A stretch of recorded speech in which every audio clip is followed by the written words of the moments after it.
Peter Amor, chairman of Wye Valley Brewery, started the whole business back in 1985.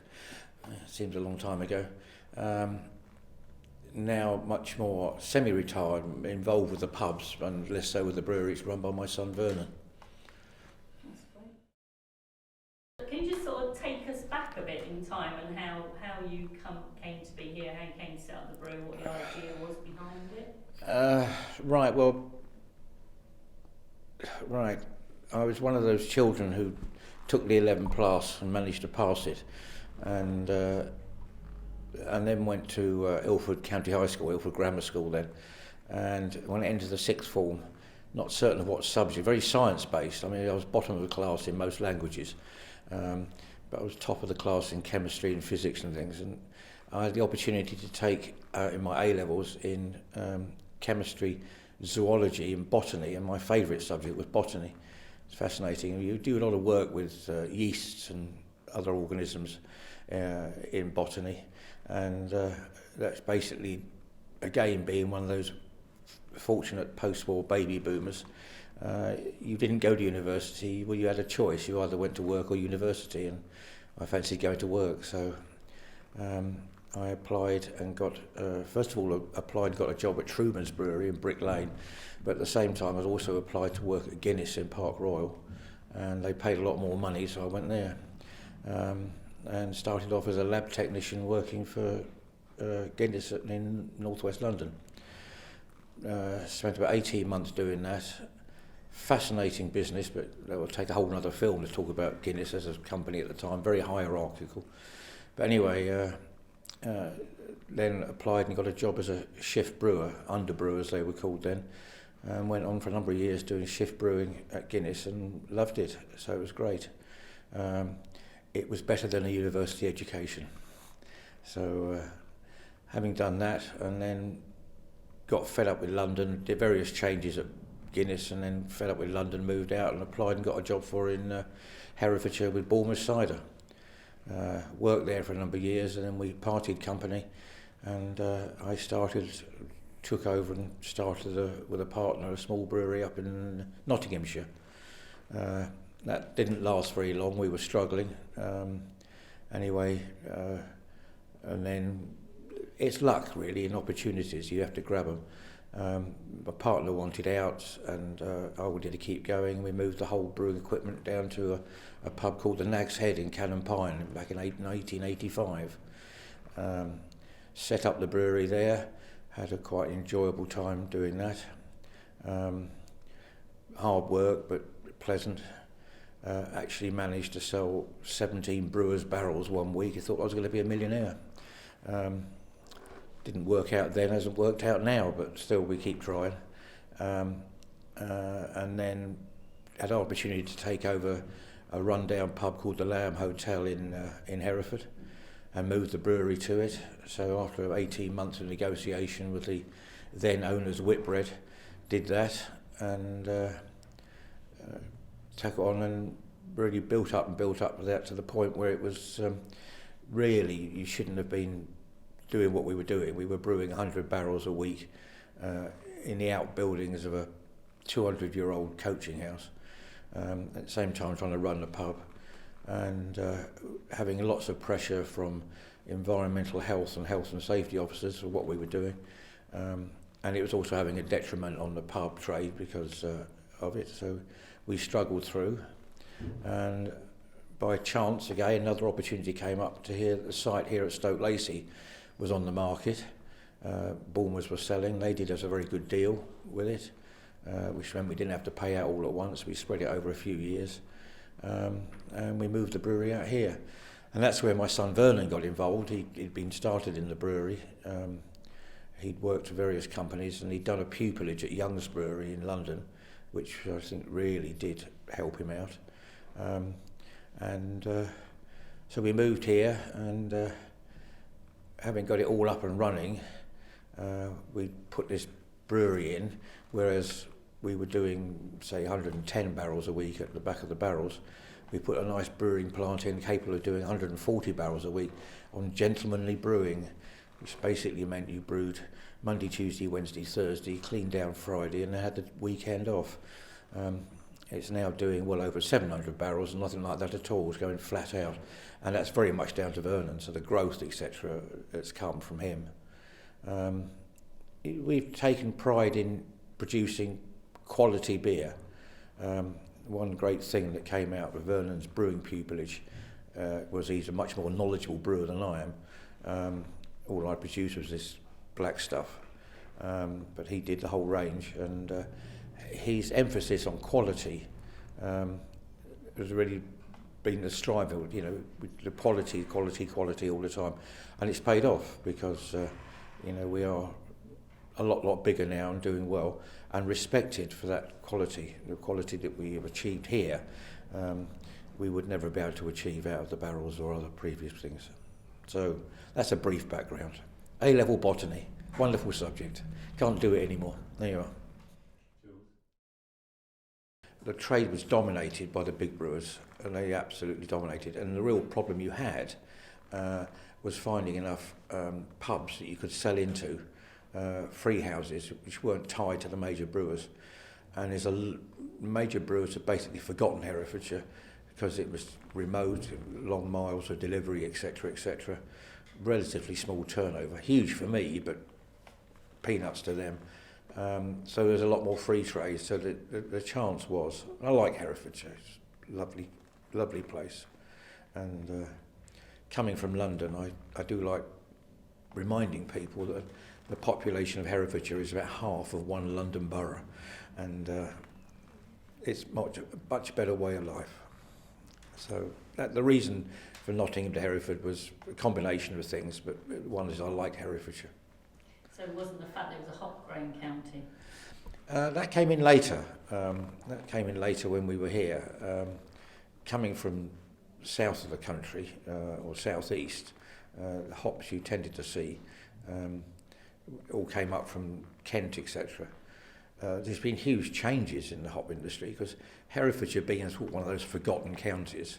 I don't think a lot of people realise that after the demise of the hop industry in Kent, Herefordshire is the biggest hop growing county in the country.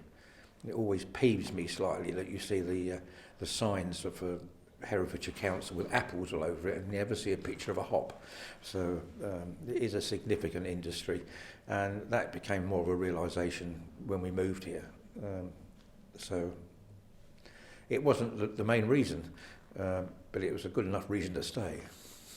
So tell me about your kind of relationship with the hop farms in the Kent. Did you tend to use local hops, or have you got a relationship? Well, I really ought to hand you on to Vernon for this one, because he set a philosophy that he wanted. We were doing some very long distance bit to try and sell the beer and lots of miles. He set down the philosophy that he wanted to stay within 50 miles of the brewery where we delivered, because only that way could we look after the customers properly. We couldn't look at it after 100 miles away. The hop growing bit Vernon has developed and come from there. But our local hop merchant we deal with, Charles Farron, which is just based over in Malvern way. They are very good, and they source our hops for us. So it's actually quite a deliberate policy, and a proud boast that 80% of the hops we use are grown within 10 miles of the brewery. And that's a proud boast, not one that we perhaps make enough of. So sort of like looking back over your time doing the brewing stuff, what would you sort of say were the kind of the sort of the really good sort of glory times, and what have been the kind of the troublesome times really? Oh, the glory time was when son Vernon decided to go to Young's Brewery, learn brewing and take over. His dedication to quality, etc., has been very significant, and he works hard and does it. Me, I was on a learning curve. Basically, the real problem that I had was that coming from a huge place like the Guinness Brewery in London, which has now been demolished, by the way, is no longer there. The Guinness Brewery we had a whole different approach to brewing. In fact, but we were very traditional, and that's helped a lot. I mean, I've been back there since, and it's a wonderfully engineered pint, but I don't brew it anymore. So I don't mind if they do have a go at me for that, but it's engineered. So we're very traditional brewing. And again, Vernon's background with Young's Brewery, which is a wonderful brewery, now also unfortunately closed down, but that helped. So the significant thing was Vernon coming on board and building up the business from there, and with his experience and me looking overall at the business and guiding it, and willing to take the gambles, of course. You know, it was a huge gamble to buy this site here, but one of the major changes that came place about a year after we'd moved here was the introduction of the progressive rate of beer duty, which meant the smaller brewers got paid less duty, and therefore had more money to invest in business. Well, we gambled, invested already, so it just gave us a chance to grow. So we were in the right place at the right time, and everything worked out well. Vernon, can you just tell us who you are? Who I am, and where yeah. we are? Hi there, yeah, I'm Vernon. I'm Managing Director of Wye Valley Brewery, and it's my dad, Peter. So yeah, I've been at the brewery for just over 20 years this year. So what do you think the differences are between now and when your dad was first set up the brewery? How's it different for you? The brewing industry, yeah, it's changed a lot in my time. We were one of a small number of microbreweries when I started. Now we've got over 1,700, maybe 1,800. We just, you blink and another one's started up, which is great for the brewing industry, I think. It's more competition, but it's all in all, it's invigorated the whole brewing industry. People are interested in beer again and where it's made and what the ingredients are.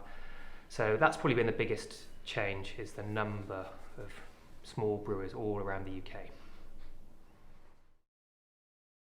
Another big change in brewing industry is the way people drink beer as well. Back in 20 years ago when I started, probably about 3/4 of all beer was drunk in pubs. Now it's less than half. More than half of all beer is bought from supermarkets and drunk at home. That's been a massive change in the brewing industry and how brewers react to that.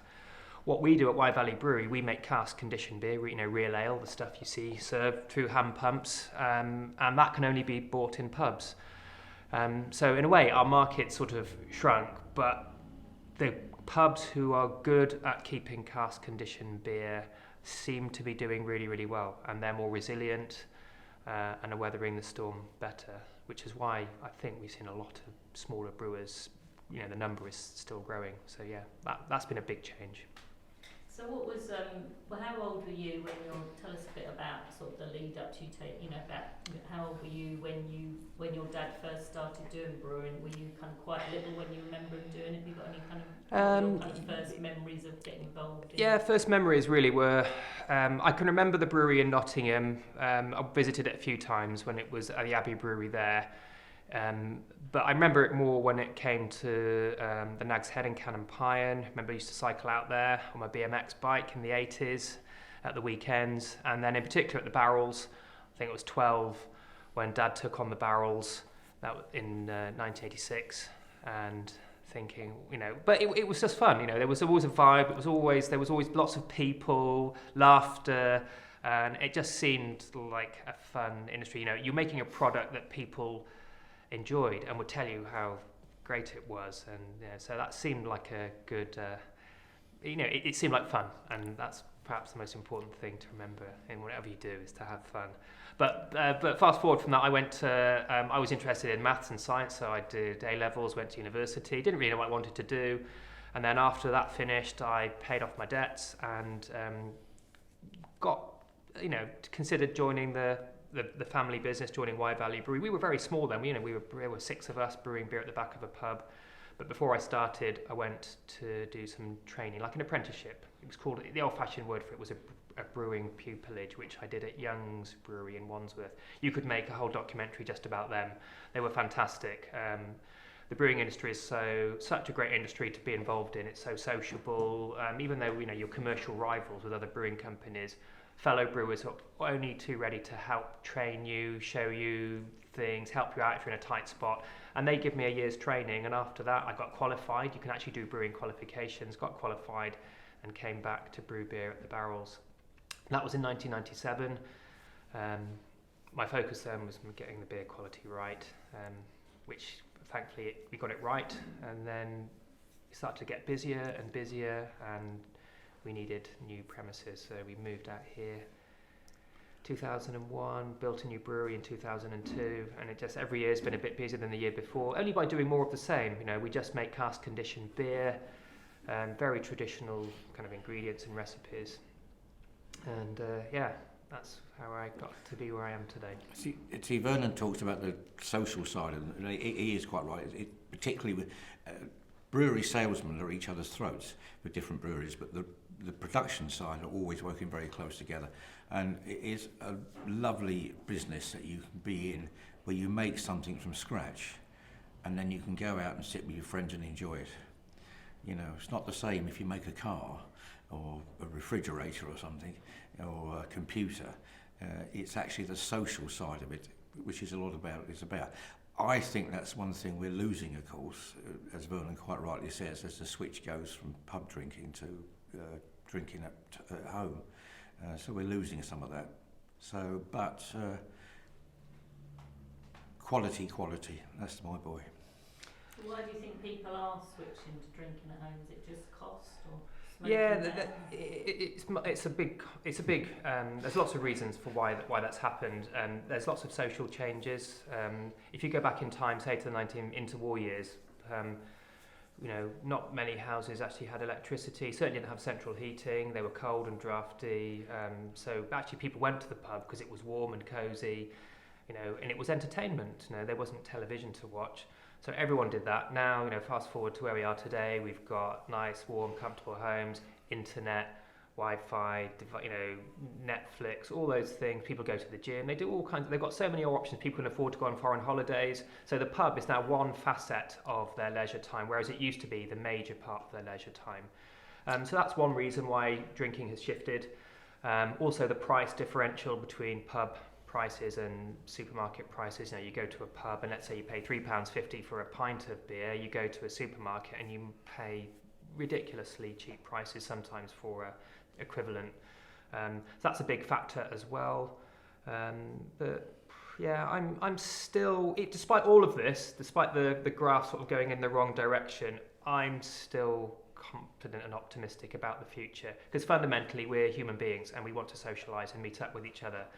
And a proper traditional pub is one of the last remaining places where anyone, you know, a proper pub is where anyone can go in. Doesn't matter, male, female, young, old, rich, poor, you're all in together and you're all equal when you're standing at the bar. And it's one of the few places these days where the generations will meet up, where, you know, an 18-year-old might meet an 80-year-old in a social environment. So I'm still optimistic that people will still want to do that, you know, in years to come. Right, yeah, I think that there's been a demise as well of the traditional landlord. It's not the same. You know, the landlord at one stage was up there in a small local community, particularly in villages. He's up there with the doctor and the vicar and the licensee. There was sort of a figure of respect. That's gone a bit with the pub trade. So the figure of the landlord is desperately important in the sort of pubs that we run. People want to see it, and it's wonderful because you play God. You know, you can throw people out the pub and don't have to give them a reason. You just say, "You're ugly, get out." I think, yeah, part of the other, going back to why pubs have changed. Pub side, why pubs have changed. I think other factors involved in, you know, why the pub industry has changed is the cigarette smoking ban came in. Now that's still like a raw nerve to some people, even though it was over 10 years ago now where the cigarette smoking ban came in. To me, it feels like a lifetime ago. I'm for it. I think it's the right thing to do. Even though I'm an ex-smoker myself, I still think that it is the right thing to have done. But that hit pubs quite hard. But also, what a lot of people don't realise is that a lot of the pubs in the UK are not independent. Over half of them are either owned by big brewers or big brewing companies. Big pub companies, the big pubcos, and they've been responsible for the demise of a lot of good pubs by charging too much rent to their landlords, charging too much for their beer, and the licensee didn't have the money to spend on decorating, renovating the property, and the pub started to look a bit tired. underinvested in, and people wouldn't go to them anymore. And that's a big factor as well. But I could talk all day about the evils of big pub companies. But yeah, so I'll leave that one there. Tell us a bit about your pubs, into you were talking sure. about the. So tell us a bit about your pubs. You know, sort of in particular, I know the Barrels has got like a really good kind of mix of people that go there. You know, why do you think that is, and kind of what's? Kind of Well, it's a good down to earth boozer. It's all those things that Vernon talks about, but it has slightly modernised in as much as there is an internet connection now, right? If you want it, and it still does, and that's still a part of the society. You want to come together, you want to meet, but there are huge changes in the pub industry, which have come about over the 30 years I've been around it. Some of which has been caused by the pub owning people.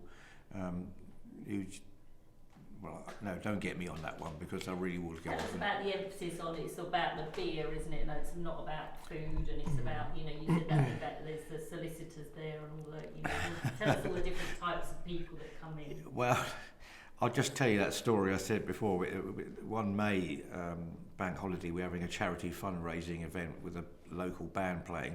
The local band has two policemen. One was the drummer, one was the vocalist. And we do get a lot of policemen in the Barrels. And the vocalist come out and said, "Well, we love this pub." He says, "It's great. You come down here, you've got a whole mix of people." He said, "I said, I've seen barristers and solicitors down here." He said, "And the other side." But they mix together. But basic rules: behave yourself. Don't take drugs, don't fight, end of story. You're welcome, you're a human being, come on in. And so we do get a whole mix of people. It varies throughout the week. Sometimes you get lots of ladies in, and sometimes you just get a very blokey night. But it just creates that atmosphere. I think we've achieved it, but I'm not quite certain how to bottle it and sell it. I wish I could.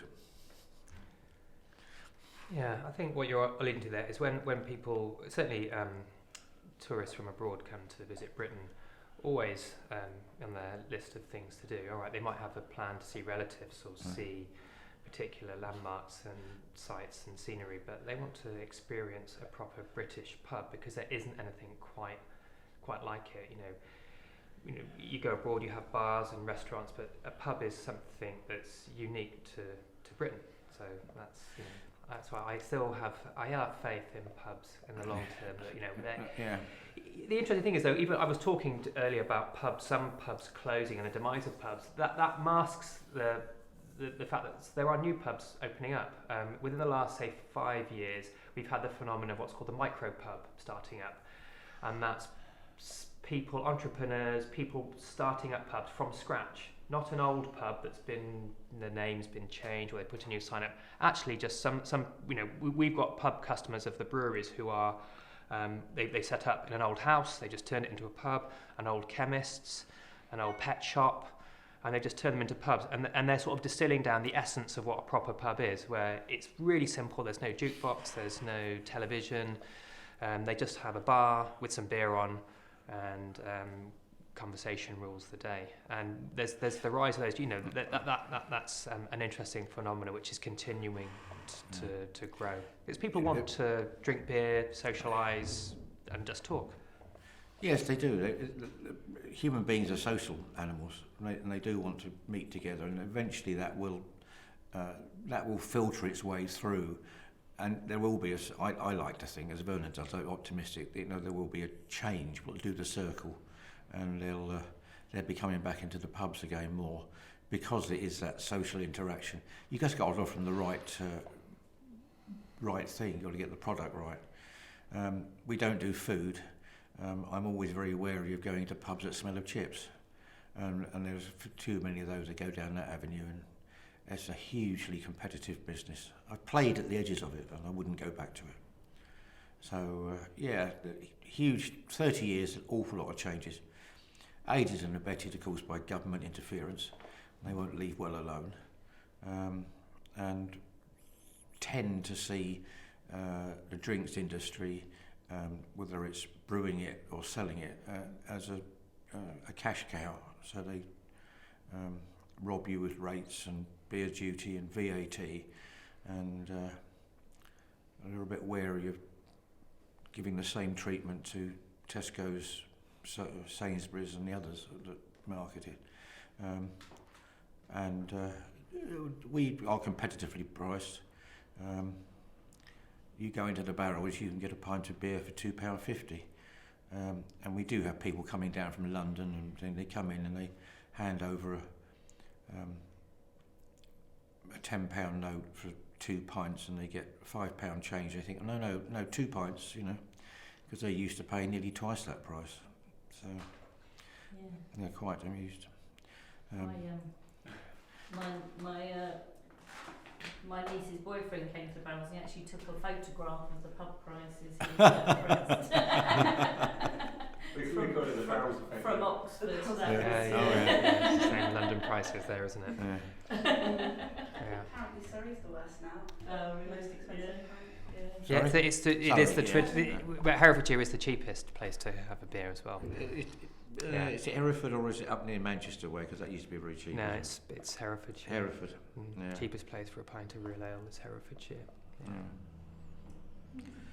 So tell us a bit, going back and to it's the not hops cheap, a it's bit. just good quality. Reasonably priced.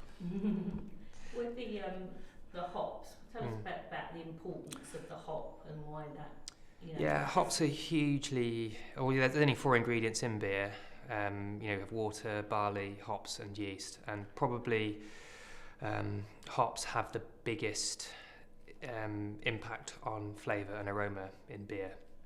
So the varieties of hops which brewers use, it's like what a winemaker will tell you about a grape variety and where it's grown, the terroir of the grape variety. Well, it's the same for hop varieties in brewing beer.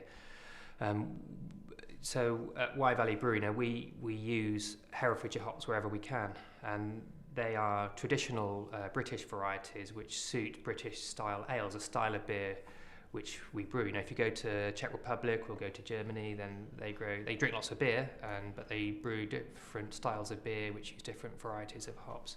So hops are really important, and I say we like to use local growers wherever we can. I know all the growers, where all our hops come from.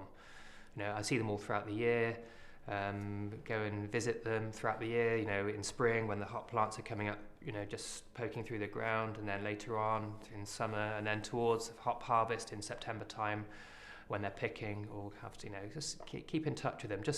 It's really important that we have this relationship with each other, that they can see where the fruits of their labours are going to, and they appreciate how we value what they do and how important it is. So that's really key to us. And over the years, I try and make a point of going to visit and get to know all our local growers. We're having a meeting here in a few weeks' time of Herefordshire Hop Discussion Group, where there'll be a whole gang of them all in this room. Do you want me to shut that door? Yeah. If we could just redo that a little bit. Okay, so Roman. Okay, so it's very important to have a good relationship with our local growers. I know all of our local growers, the farms, not just the varieties of hops that we use, but I can tell you which farms they've come from, which hop yards that they're grown in, because we call them hop yards in Herefordshire, and if you go to Kent, they call them hop gardens, but no, they're hop yards in Herefordshire. So meeting with the growers throughout the year in springtime when the hop shoots are growing out of the ground, and then throughout summer, and then towards autumn time, late August, September, when the hops are ripe and ready to be picked, I kind of keep in touch with them all throughout the year. And it's important, I feel, that they see where their hops are going. I say, actually use your hops, they're going into our beer, and stress to them it's how important what they produce is to us, as we're all part of the local Herefordshire economy. There have been times where the hop industry has really been on its knees in Britain, and it's gone into decline, and a lot of hop growers did give up, particularly in the 80s and in the early 90s. There was a lot of decline because they're hard things to grow, and if the price is poor and they're not getting any money for it, they think, well, why bother doing this? I could be growing potatoes or wheat instead. And so not long after I started the brewery, there was a danger on the horizon that actually the hop industry might dwindle and lose critical mass and just disappear. There won't be any new generations of hop growers coming along. So we went out and met them all and said, look, don't just keep doing what you're doing. Smaller brewers like us, we're only small, but there's lots of us, and we like to use your hops because they're really excellent quality and they're essential for British style beers. And thankfully that relationship's grown and strengthened over the years with hop growers. And encouraging, over the last couple of years, we've actually seen new hop yards being planted in and around Herefordshire, something which would have been unheard of even 10 years ago, where all you heard of was people were grubbing up hop yards and pulling them out. Now we're seeing new planting. So it's small, but it's going in the right direction. Because it's really important to us at Wye Valley Brewery that we use as many locally grown hops as possible. Because we need these varieties that they grow to produce our style of beer. So all throughout the year now, I'll keep in touch with all our local growers. So in springtime, around April, May time, when the hop shoots are just poking out of the ground, we're going to see them. Then in the summer, when they're climbing up the wires, and then towards the end of summer, beginning of sort of autumn time, when the hops are ripe and ready to be picked. It's a busy time for them, but we go and see them as well. It's hard work growing hops, but that relationship that we have with them is so important, because a few years ago, we'll say 10, 15 years ago, the hop industry was in decline. All I heard of was, oh no, another hop farm has decided to give up, grub up the hop yards and grow something else instead, because their hops are hard to grow. And if they weren't getting a good price for them, well, no, why? I can understand why would they bother. So there was a danger not long after I started the brewery that actually Herefordshire, the hop industry, the whole UK hop industry, could get so small that it would lose the critical mass, and there'd be no new generations of hop growers coming in. And so I thought, right, I've got to go and meet some of them and tell them how important what they grow, their hops are, how important they are to us, and how it makes it important for our business as well. And slowly over the years, we've formed this relationship. They like to, they hear about Wye Valley Brewery, they tasted our beers, and I say, look, that's your hops going into these beers. And what's been really encouraging is that in the last, say, 2 to 3 years, we've actually heard of new hop yards being planted in Herefordshire, something which was in my lifetime was unheard of. All I used to hear of was hop yards closing, but now there are some new plantings, and it's small, but it's going in the right direction. And all of that's so important to produce our style of beers. We couldn't make beer like this with American hops. We couldn't make beer like this with German or Czech hops. They're good hops and they go in other styles of beer, but we need these British hop varieties grown under these climatic conditions to make our beers taste the way that they should do. Okay, people get very emotionally attached to beer.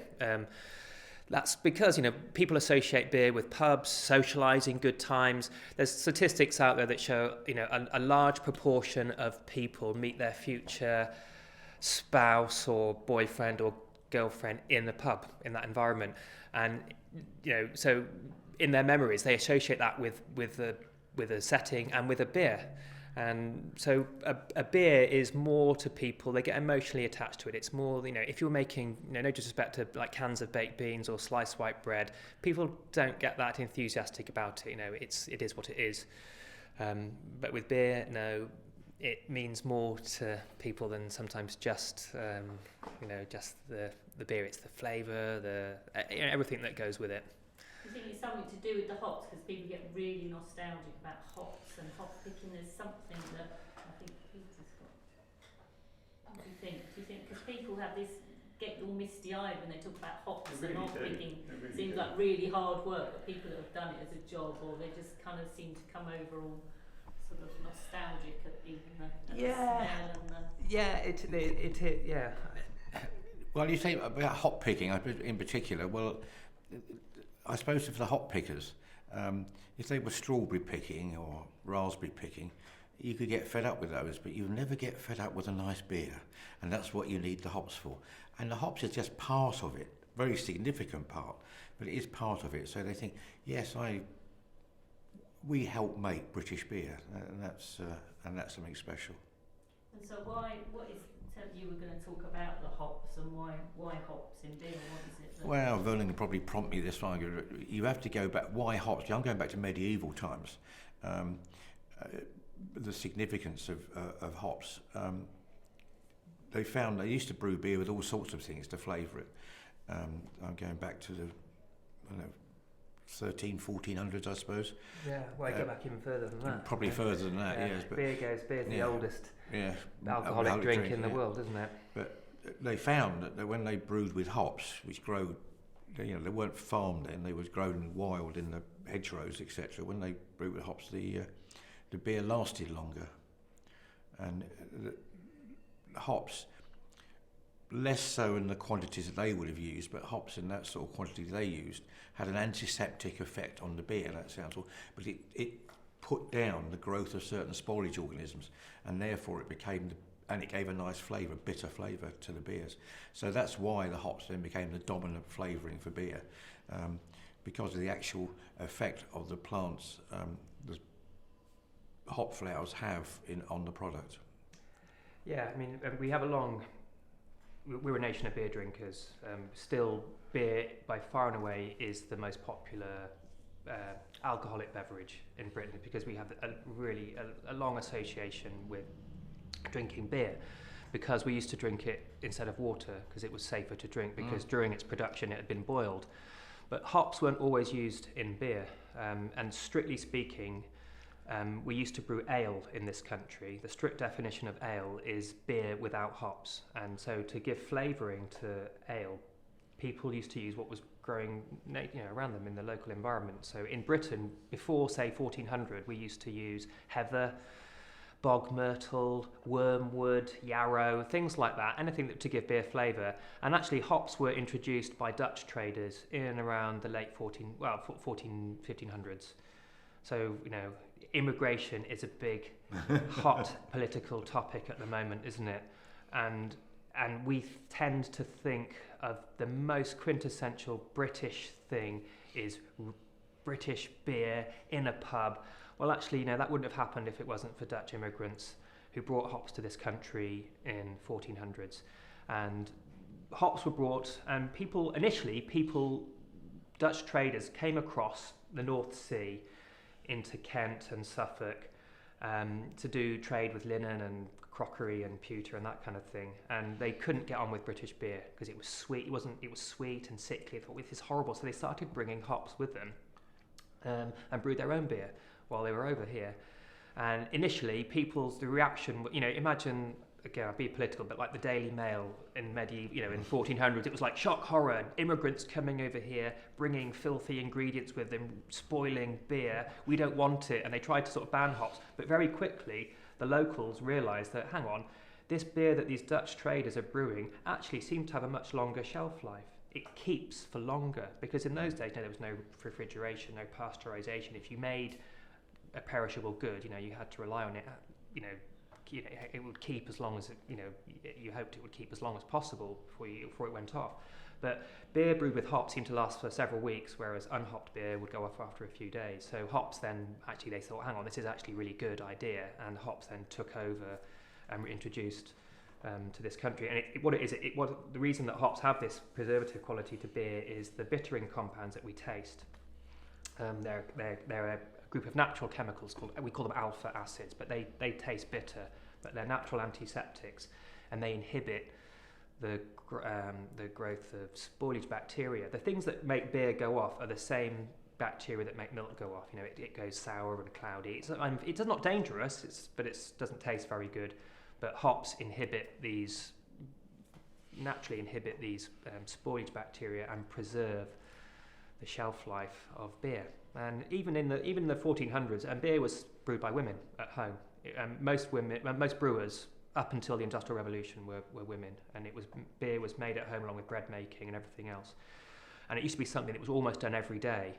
because beer didn't keep, ale didn't keep. But when hops were introduced, suddenly you could make slightly larger batches of beer and they would keep for several weeks. And so that's how hops took hold. But lady brewers were called brewsters, and men brewers.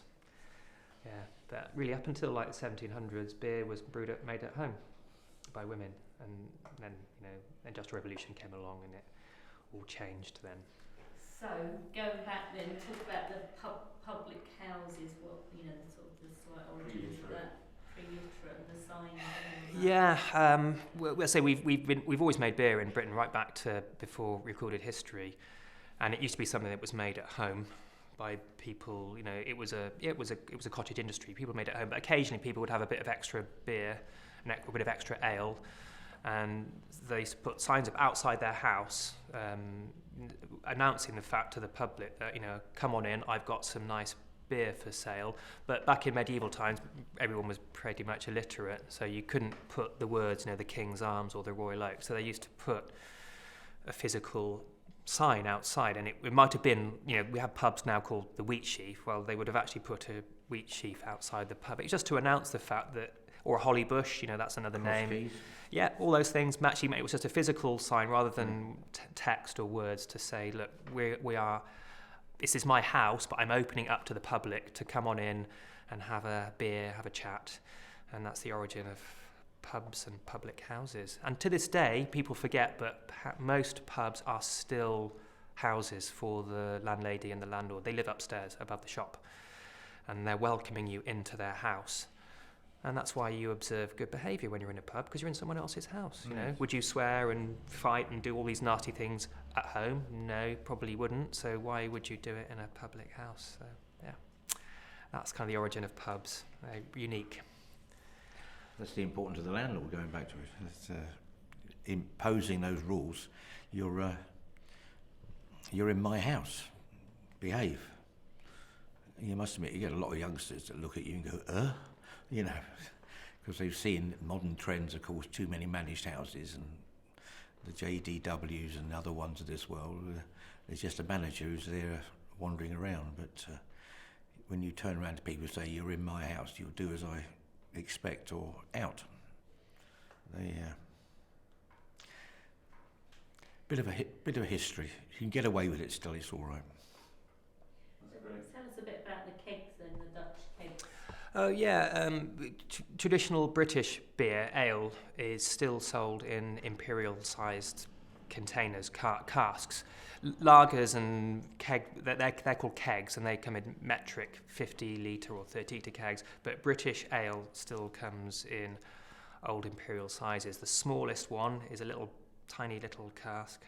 That's called a pin, but the next size up, and which is the most commonly sized cask you'll find in British pubs, is called the firkin, which is a 9-gallon cask, and then the next size up from that is called a kilderkin, which is an 18-gallon cask. And they're funny sounding words because, again, they're actually Dutch in origin, again brought over by Dutch traders in the 14 and 1500s when they brought hops across. And so to this day, we still sell beer in firkins and still sell beer in kilderkins.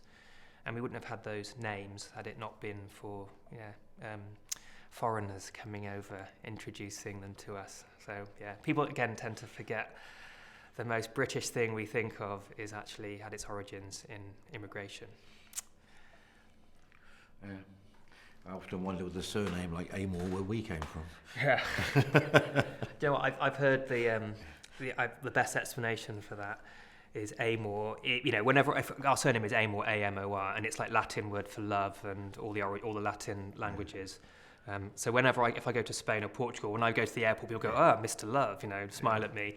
But it's nothing to. It's probably that somewhere along the line, we were one of our ancestors was the product of an illegitimate relationship, and we were love childs. Oh. That's why. Yeah. There we go. Yeah.